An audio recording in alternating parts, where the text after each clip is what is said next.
महाराष्ट्र राज्य व वस्त्रोद्योग महासंघाचे अध्यक्ष अशोक स्वामी यांचा वाढदिवस विविध सामाजिक उपक्रमांनी साजरा करण्यात आला। माजी नगराध्यक्ष अलका स्वामी यांच्या हस्ते अरुण विद्यामंदिर व संग्राम बालवाडी येथे विद्यार्थ्यांच्या हस्ते केक कापण्यात आला। तसेच विद्यार्थ्यांना खाऊ व शैक्षणिक साहित्य वाटप करण्यात आले। कलानगर येथील गोशाळेत एक टेम्पो चारा प्रदान करण्यात आला। पुजारी मळा येथे शुभम केसरवानी ग्रुपतर्फे वृक्षारोपण व सरबत वाटप करण्यात आले। अतिक समडोळे ई सेवा केंद्रातर्फे 2 दिवसांच्या आयुष्यमान कार्ड व आभा कार्ड काढण्याच्या शिबिराचे उद्घाटन करण्यात आले। शांतीनगर परिसरात प्रदीप मळगे यांच्या माध्यमातून पानपोई उद्घाटन व सरबत वाटप करण्यात आले।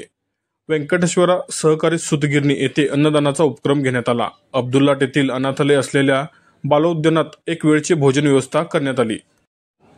या विविध कार्यक्रमांना सुनील तोडकर, दिलीप मुथा, युवराज माळी, अशोक पाटील, विश्वनाथ मेटे, धनराज खंडेलवार, संग्राम स्वामी, राहुल जानवेकर, उमाकांत दाभोळे, आकाश स्वामी, नरेंद्र पाटील, सुनील स्वामी, अरुण बंडगर, किरण स्वामी, कुमार माळी, अविनाश वेदांते, दीपक स्वामी, चिदानंद खोत, महेश खोजगे, किरण कदम, सलीम शिकलगार, रमेश कांबळे, गजानन स्वामी, रवी माळी, राजू तोडकर, रमेश पाटील, शकील शेख, सचिन देशमाने, शशिकांत नेजे, रोहित गुरव, जय स्वामी यांच्यासह कार्यकर्ते उपस्थित होते।